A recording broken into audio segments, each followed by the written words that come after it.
Hello दोस्तों, स्वागत है आप सभी के हमारे यूट्यूब चैनल में। हम डिस्कस कर रहे थे नर्व सिस्टम रिलेटेड अबनॉर्मलिटीज़ के बारे में। उससे रिलेटेड हमने एक लेक्चर ऑलरेडी डिस्कस कर लिया है, जिसमें जितनी भी डिजीज कंडीशंस होते हैं हमारे नर्व सिस्टम से रिलेटेड, जितने भी डिसऑर्डर्स होते हैं उनको हमने एक ही फ्रेमवर्क में कवर करने की कोशिश की है। अलग अलग क्लासिफिकेशन के अकॉर्डिंग की स्ट्रक्चरल प्रॉब्लम है या फंक्शनल प्रॉब्लम है या कोई इन्फेक्शियस डिजीज है हमारे नर्व सिस्टम की या कोई अदर प्रॉब्लम है या पीडियाट्रिक कंडीशंस है, उससे रिलेटेड हमने एक अलग से लेक्चर बना दिया कि कौन कौन सी डिजीज़ को हम नर्व सिस्टम में कवर करते हैं। नाउ अब हम स्टार्ट कर रहे हैं वन बाय वन की कौन सी डिजीज़ कंडीशन क्या होती है, सुपरफिशियली हम उनको डिस्कस करेंगे ताकि एक हमारा नर्व सिस्टम रिलेटेड जितने भी डिसऑर्डर्स होते हैं उनसे रिलेटेड हमारा एक जो बेस होता है वो क्लियर हो जाए। तो बने रहिए हमारे यूट्यूब चैनल में। स्टार्ट करते हैं हम आज का लेक्चर।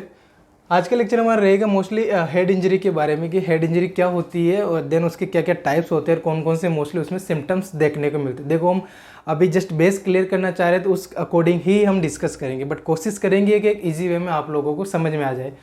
तो अगर हेड इंजरी की जनरली बात करें, हेड इंजरी क्या होता है, तो देखो हेड में क्या हो रही, इंजरी हो रही, दोनों अलग अलग टर्म है। हेड जो हमारा नेक से ऊपर वाला पोर्शन है जिसमें हमारा फेस सिचुएटेड रहता है, हमारी ब्रेन सिचुएटेड रहता है, उस एरिया को हम हेड बोलते हैं। उसमें इंजरी हो गई, उसमें किसी प्रकार का डैमेज हो गया, ब्रोक डाउन हो गया, उस समय क्या बोल देंगे, हेड इंजरी बोल देंगे। तो एक बार डेफिनेशन देख लेते हैं। डेफिनेशन क्या है, इट इज़ एन इंजरी और trauma to scalp tissue comma skull bone and brain. हमारे स्काल्प टिश्यू होते हैं जो कि अपर वाला पोर्शन होता है जहाँ पे हमारे हेयर ग्रोथ होते हैं स्कल बोन के ऊपर की तरफ। वहाँ पे किसी प्रकार की कोई इंजरी हो गई, कोई ट्रॉमा हो गया, देन हमारी स्कल बोन जो कि हमारा क्रेनियम बनाती है, तो वहाँ पे किसी प्रकार का कोई फ्रैक्चर हो गया, कोई इंजरी हो गई, और हमारे या ब्रेन में किसी प्रकार का डैमेज आ गया, किसी प्रकार का इंजरी हो गई, तो उसे हम क्या बोल देंगे, हेड इंजरी। तो हेड इंजरी में मोस्टली हम तीनों को कवर करके पढ़ते। देखो पर्टिकुलरली यहाँ पे अलग अलग मेंशन कर रखा है कि स्काल्प में हो गया तो उसे स्काल्प इंजरी बोलेंगे, स्कल में हो गया तो स्कल इंजरी बोलेंगे, ब्रेन में कुछ डैमेज हो गया तो उसे ब्रेन इंजरी बोलेंगे। बट इनको ओवरऑल ये सब मिलके एक हमारा पोर्शन बनाते हैं, हमारी बॉडी का पार्ट बनाते हैं जिसे हम हेड बोलते हैं। तो हेड इंजरी में ही हम इनको क्लासीफाई करके पढ़ते हैं।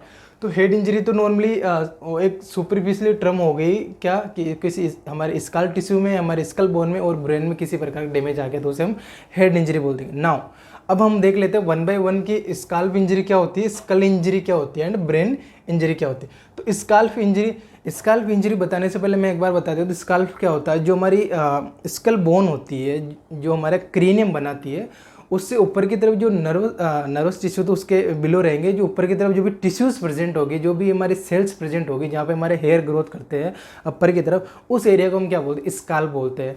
तो उस एरिया में अगर किसी प्रकार का डैमेज हो गया, किसी प्रकार का लेसरेशन हो गया, लेसरेशन मीन्स क्या, वहाँ पे कोई किसी प्रकार का फ्रैक्शन की वजह से किसी प्रकार का वहाँ पे डैमेज हो गया, तो उसे हम क्या बोलते हैं, scalp injury. It is an external head injury. Because external head injury क्यों बोला, because it situated outside the skull, मतलब स्कल के इनसाइड तो हमारा ब्रेन प्रेजेंट है और आउटसाइड इंजरी होगी तो उसे हम क्या बोल देंगे, external head injury. That is any damage और एनी डैमेजिंग और tearing in skin underlying tissue of the head. जो हमारे हेड होता है उसके के ऊपर की तरफ जो स्किन होती है, स्किन के अंदर की तरफ जो टिश्यूज होते हैं उसमें किसी प्रकार का डैमेज होना, किसी प्रकार टीयरिंग होना क्या कहलाता है, स्काल्प इंजरी कहलाता है। नेक्स्ट हमारे स्कल इंजरी, जो कि स्काल्प के जस्ट नीचे की तरफ प्रेजेंट होती है हमारे स्कल बोन, तो उनको क्या बोलेंगे, स्कल इंजरी, या हम बोल सकते हैं स्कल फ्रैक्चर, क्योंकि बोन में मोस्टली इंजरी क्या होती है, फ्रैक्चर ही होता है। जब हम स्केलेटल सिस्टम डिस्कस करेंगे तो जितनी भी बोन्स होती है तो उनमें इंजरी होना, दैट मीन्स वहाँ पे फ्रैक्चर होना। अब किस प्रकार का फ्रैक्चर होता है वो आगे हम क्लासीफाई करके पढ़ेंगे। तो स्कल इंजरी क्या है, इट एनी डैमेज और break in skull bone, skull bone में किसी प्रकार का ब्रेक होना, या हम बोले किसी प्रकार का फ्रैक्चर होना। It can be described in several ways according to their fracture types. मतलब देखो सिंपली आपको याद रखना है, स्कल इंजरी क्या है कि जो स्कल बोन होती है उनमें किसी प्रकार का फ्रैक्चर होना स्कल इंजरी कहलाता है। नाउ यहाँ पे लिखा होगा according to their fractures type. देखो फ्रैक्चर्स के बहुत सारे टाइप्स होते हैं कि किस प्रकार का फ्रैक्चर होगा, कौन सा उसका कोज है ना। जैसे कि कोई बहुत सारे टुकड़ों में बोन बढ़ गई तो उसको हम अलग नाम देंगे, एक लाइन बन गया उसको हम इरेगुलर टाइप का फ्रैक्चर हो गया उसको हम अलग नाम देंगे ना। बहुत सारे टाइप्स होते हैं फ्रैक्चर के जो कि हम स्केलेटल सिस्टम में डिस्कस करेंगे। अभी आपको जस्ट याद रखना है कि स्कल इंजरी क्या होता है कि हमारी स्कल बोन के अंदर किसी प्रकार का ब्रेकडाउन हो जाना, फ्रैक्चर हो जाना क्या कहलाता है, स्कल इंजरी कहलाता है। नेक्स्ट है हमारे सामने टर्मिनोलॉजी ब्रेन इंजरी।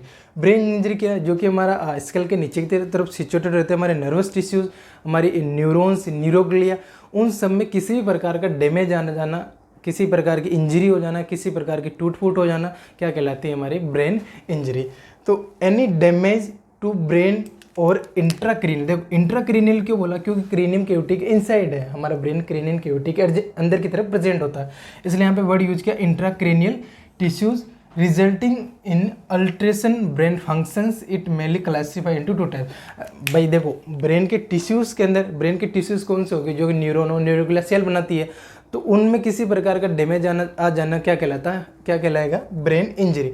और डैमेज आने की वजह से क्या होगा, रिजल्ट क्या आएगा कि जो ब्रेन के फंक्शंस होते हैं, जिस पार्ट में डैमेज हो रहा है, जिस न्यूरोग्लिया सेल को, न्यूरॉन को डैमेजिंग हो रहा है, उसी के आधार पे वहाँ पे जो फंक्शन हो रहा है उसमें अल्ट्रेशन आ जाएगा। तो वो इसका सिम्टम्स भी मैंने साथ यहाँ लिख दिया कि ब्रेन के फंक्शन में अल्ट्रेशन आ जाए। तो सिंपली भी आपको याद रखना है कि ब्रेन इंजरी क्या होता है, यानी डैमेज टू ब्रेन और इंट्राक्रेनियल टिश्यू में किसी प्रकार का ब्रेकडाउन हो जाना क्या कहलाता है, हमारा ब्रेन इंजरी कहलाता है। इसको मेनली क्लासीफाई करते हैं टू टाइप्स में। अब वो टाइप्स की किस आधार पे क्लासीफाई किया, देखो ब्रेन है, ब्रेन एक पूरा बहुत सारे टिश्यू से मिलके बना हुआ एक ऑर्गन है, ठीक है, और एक कैविटी के अंदर प्रेजेंट है जिसे हम बोलते हैं इंट्राक्रेनियल कैविटी। तो उसमें टू टाइप के मोस्टली फ्रैक्चर डैमेज देखने को मिलता है। एक तो है कि किसी लोकल पर्टिकुलर एरिया, जो ब्रेन का पर्टिकुलर एरिया वहाँ पे फ्रैक्चर हो गया, या एक ऐसा हुआ कि झटका लगा और उस झटके की वजह से पूरा ब्रेन हिल गया, तो वो एक ओवरऑल ब्रेन के अंदर हम बोल सकते हैं कि डैमेज हो गया या कि शॉर्ट टाइम के लिए एक इंजरी हो गई। तो वो दो प्रकार से हम क्लासीफाई करके पढ़ते हैं। बाकी अकॉर्डिंग टू देयर सीवियरिटी हम इसको minor, moderate and severe types में भी क्लासीफाई करके पढ़ते हैं। यहाँ पे हम टू टाइप में क्लासीफाई करके पढ़ेंगे। फर्स्ट वन है हमारे सामने diffuse injury and second one हमारे सामने फोकल इंजरी। डिफ्यूज इंजरी तो क्या, डिफ्यूज इंजरी मतलब कोई डिफ्यूजन हो गया कि पूरा ब्रेन ही सेक हो गया, ब्रेन सेक हो गया, किसी भी एकदम से कोई एक्सीडेंटल ट्रोमा आ गया, उसकी वजह से हमारा ब्रेन अचानक से पूरा हिल गया, सेक हो गया, अचानक से कोई झटका लग गया ना, तो उस प्रकार की इंजरी को तो हम क्या बोलेंगे, डिफ्यूज इंजरी। और पर्टिकुलर किसी भी एक्सीडेंट की वजह से या कोई ब्लंट ट्रॉमा हो गया, उसकी वजह से ब्रेन का पर्टिकुलर जो एरिया है, पर्टिकुलर टिश्यू है, वो डैमेज हो गया, तो उसे हम क्या बोलेंगे, फोकल इंजरी। तो डिफ्यूज इंजरी क्या होती है, sudden transient mechanical brain injury with disruption of neural activity and changes in consciousness level. जो डिफ्यूज इंजरी होती है उसमें मेन सिम्टम देखने को मिलता है changes in the consciousness level, और एक माइनर टाइप की इंजरी होती है और शॉर्ट टाइम के लिए होती है इन मोस्टली केसेस, है ना। तो डिफ्यूज इंजरी क्या होती है, एक सडन ट्रांजिट, कोई मैकेनिकल ट्रॉमा है, किसी प्रकार को एक्सीडेंट हो गया, जिसे हम मैकेनिकल ट्रॉमा बोल सकते हैं। एक्सीडेंट हो गया, अचानक से हमारा हेड कहीं से जाके कहीं भी टक्कर हो गई हमारे हेड की, और वो टक्कर होने की वजह से हमारा जो अंदर ब्रेन है वो पूरा हिल गया, पूरा दाएं से बाएं हो गया या राइट से लेफ्ट हो गया, पूरा ब्रेन, है ना, कंप्लीट ब्रेन की बात कर रहे हैं। तो उस प्रकार की इंजरी को तो हम क्या बोलते हैं कि डिफ्यूज इंजरी। और उसमें क्या होगा कि हमारा कॉन्शियस लेवल है वो अल्टर हो जाएगा फॉर ए शॉर्ट टाइम के लिए, वो रिवर्ट बैक हो जाता है विद इन फ्यू मिनट्स। अगर शॉर्ट टाइप की इंजरी है तो मोस्टली ये माइनर टाइप की देखने को मिलती है। एंड सेकेंड वन हमारे सामने अच्छा, डिफ्यूज इंजरी को हम कंक्लूजन भी बोलते हैं। ये भी आपको स्पेशल टर्मिनोलॉजी याद रखना है इसके लिए कि डिफ्यूज इंजरी को हम क्या बोलेंगे, कंक्लूजन भी बोलते हैं। और एक और इसका टाइप्स होता है एक्सोनल डिफ्यूजल इंजरी, जो हमारी एक्सोन्स होती है वो डिफ्यूज होती है, वो भी हम डिटेल से डिस्कस करेंगे। अभी जस्ट आपको याद है ना डिफ्यूज इंजरी क्या होती है, डिफ्यूज इंजरी में ही एक टाइप होता है, या कंक्लूजन को ही हम डिफ्यूज इंजरी बोलते हैं। कंक्लूजन और कंटूजन हम पढ़ते हैं। हेड इंजरी में दो स्पेशल टाइप की टाइप्स होते हैं हेड इंजरी के, एक तो होता है कंक्लूजन और एक होता है कंटूजन, जिस पे ज़्यादा फोकस किया जाता है क्योंकि मेनली यही डिस्कस किया जाता है बहुत सारे बुक्स में। तो कंक्लूजन किसे बोलते हैं हम, डिफ्यूजन, जो डिफ्यूज इंजरी होती है उसे हम क्या बोलते हैं, कंक्लूजन। नेक्स्ट है हमारे सामने फोकल इंजरी। फोकल इंजरी मतलब एक पर्टिकुलर एरिया में हो गया तो उसे हम क्या बोलते हैं, लोकल इंजरी भी बोल सकते हैं। The brain injured can be confined means एक लिमिटेड एरिया ना, कन्फाइंड मीन्स होता है एक limited area to one particular area of the brain tissues, और अदर सेकेंड डेफिनेशन है bruising of brain tissues within a focal area. क्या simple way में मैं बताना चाहूँगा आपको कि ब्रेन के पर्टिकुलर एरिया में, पर्टिकुलर एक कन्फाइंड एरिया में, एक लिमिटेड एरिया में ब्रेन के टिश्यूज, जो नर्वस टिश्यूज होते हैं, उसमें किसी प्रकार का डैमेज हो जाना क्या कहलाएगा, हमारा फोकल इंजरी, जिसे हम क्या बोल सकते हैं, लोकल इंजरी। एंड इसका अदर नाम क्या होता है हमारे सामने, अगर इसके एग्जाम्पल की बात करें या अदर नाम की बात करें तो कंटूजन। कंटूजन भी हम किस में पढ़ते हैं, फोकल इंजरी में पढ़ते हैं। इसके हम फोकल इंजरी की अगर और बात करें तो क्रेनियल नर्व्स होती है, उनकी इंजरी होगी, उसे हम फोकल इंजरी में बोलते हैं, क्योंकि क्रेनियल नर्व भी एक नर्वस टिश्यू ही है, और उनमें अगर हो गया तो वो पर्टिकुलर एरिया की बात कर रहे हैं ना, तो उसे हम क्या बोल देंगे, लोकल या फोकल इंजरी। तो पर्टिकुलर एरिया में हो रही है उसे हम फोकल इंजरी बोल देंगे। और ऑल ओवर ब्रेन का फंक्शन अल्टर हो रहा, कॉन्शियसनेस लेवल चेंजेज हो रहा, या पूरे ब्रेन की एक्टिविटीज़ में चेंजेज आ रहा है, तो उसे हम क्या बोल देंगे, डिफ्यूज इंजरी। तो ये हमारे हेड इंजरी के कुछ क्लासिफिकेशंस हो गए इन ए सुपरफिशियली वे। नाउ नेक्स्ट टर्मिनोलॉजी है हमारा इंक्रीज्ड आईसीपी। मैंने आईसीपी मीन्स क्या, मैंने बता दिया आपको already, intracranial pressure. ICP means क्या, इंट्राक्रेनियल प्रेशर, और वो क्या हो गया, इंक्रीज्ड हो गया। जो हमारे नॉर्मल आईसीपी है उससे जो हमारा आईसीपी जो का प्रेशर होता है, देखो इंट्राक्रेनियल आईसीपी क्या होता है, इंट्राक्रेनियल प्रेशर, जो कि हमारे ब्रेन के अंदर, या हम बात करें इंट्राक्रेनियल कैविटी के अंदर एक प्रेशर जनरेट होता है हमारे नर्वस टिश्यू के द्वारा, हमारे ब्लड के द्वारा, और हमारे जो सीएसएफ होता है, उन तीनों मिलके एक प्रेशर बनाते हैं, उसे हम क्या बोलते हैं, इंट्राक्रेनियल प्रेशर। अब उन तीनों में किसी में भी अल्ट्रेशन आ गया कि कोई टिश्यूज़ में अल्ट्रेशन आ गया कि एक्स्ट्रा ट्यूमर ग्रोथ हो गई, वहाँ पे कोई ब्लड वेसल्स की ग्रोथ हो गई है ना, तो वो एक उसमें अल्ट्रेशन आ गया, या ब्लड ज़्यादा वहाँ पे कुछ हेमरेज हो गया तो ब्लड के अंदर अल्ट्रेशन आ गया, या सीएसएफ के प्रोडक्शन में या उसके अब्जॉर्प्शन में कुछ ना कुछ प्रॉब्लम हो गया। तो तीनों कंपोनेंट में किसी भी एक कंपोनेंट या किसी भी कंपोनेंट में अल्ट्रेशन आने की वजह से हमारे आईसीपी में क्या हो जाता है, इंक्रीजमेंट हो जाता है, मतलब आईसीपी बढ़ जाता है, जो प्रेशर होता है वो वहाँ का बढ़ जाता है। देखो एक लिमिटेड एरिया, अगर उसमें 100 की कैपेसिटी है तो 100 तक ही आएगा। अगर 100.5 की बात करें तो दैट मीन्स क्या कि वो हाई हो रहा, दैट मीन्स कि वो बढ़ रहा है, तो वहाँ पे क्या हो जाएगी, आईसीपी बढ़ जाएगी। तो इस डेफिनेशन की बात करें तो क्या, इंक्रीज और rises in pressure inside the cranial cavity. Cranial cavity के बीच में क्या, अंदर की तरफ क्या प्रेशर बढ़ जाता है, रिजल्टिंग फ्रॉम, कहाँ से बढ़ता है, क्यों बढ़ता है, अल्ट्रेशन इन ब्रेन कंपोनेंट। और ब्रेन कंपोनेंट तीन कौन कौन से हमने डिस्कस किए थे। एक फर्स्ट वन हो गया जो ज़्यादा रोल प्ले करता है नर्वस टिश्यूज़, जो भी हमारे नर्वस टिश्यूज होते हैं वो। सेकंड वन हो गया हमारा ब्लड, एंड थर्ड वन हो गया हमारा सीएसएफ। ये तीनों मिलके क्या बनाते हैं, हमारे इंट्राक्रेनियल प्रेशर बनाते हैं, जो कि हमने ऑलरेडी देख लिया था। तो उनमें अल्ट्रेशन आने की वजह से हमारे ब्रेन का जो कैविटी होती है उसका प्रेशर बढ़ जाता है, उसे हम क्या बोलते हैं, इंट्राक्रेनियल प्रेशर, जो कि मोस्ट कॉमन सिम्टम्स होता है इसका हेड इंजरी का ना, इसका ही सिम्टम होता है। और ये अपने आप एक डिजीज कंडीशंस भी होती है ना, इसका अलग से डायग्नोसिस, अलग से ट्रीटमेंट होता है, इसके अलग से बहुत सारे सिम्टम्स देखने को मिलते हैं, वो हम डिटेल से डिस्कस करेंगे। अभी आपको याद रखना इंक्रीज्ड आईसीपी क्या होती है, इंट्राक्रेनियल प्रेशर बढ़ जाता है। अगर हम वैल्यू की बात करें कि नॉर्मल वैल्यू से, तो नॉर्मल वैल्यू जो मैंने बताया था 10 to 15, तो यहाँ पे 15 mm ऑफ HG से ज़्यादा हो जाती है, उस कंडीशन को हम क्या बोलते हैं, इंक्रीज्ड आईसीपी। अब इसके आगे और कैटेगरी बनाई हुई है कि 15 to 20 के बीच में है, देन 20 से ज़्यादा होगी तो सीवियर टाइप का इंक्रीज आईसीपी हो जाएगा। वो इंट्राक्रेनियल आईसीपी इंक्रीज होने के क्लासिफिकेशंस है, वो डिटेल से हम फर्दर डिस्कस करेंगे। अभी जस्ट आपको याद रखना कि इंक्रीज आईसीपी क्या होता है, more than 15 mm of HG जब हमारा इंट्राक्रेनियल प्रेशर बढ़ जाता है उसे हम क्या बोलते हैं, increased ICP. Now next terminology है हमारी सेरेब्रल हेमरेज। देखो मैं फर्स्ट वो क्लियर कर देता हूँ, हेमरेज और हेमेटोमा। हेमरेज जैसे मैंने ऑलरेडी आपको बता दिया है कि जो रनिंग ब्लड होता है, जो ब्लीडिंग होती है कंटिन्यूस वाली, उसे हम क्या बोलेंगे, हेमरेज बोलेंगे। और जो ब्लीड हो चुकी है, ब्लीड होके हमारे जो टिश्यूज़ में स्टोर हो गया वो ब्लड, और वहाँ पे क्लोट बन गया, तो जो क्लोटेड ब्लड है, या हम बात करें कि एक एक्यूमुलेटेड ब्लड है, उसे हम क्या बोलते हैं, हेमेटोमा बोलते हैं। तो हेमरेज और हेमेटोमा में आपको थोड़ा सा डिफ्रेंसिएशन याद रखना।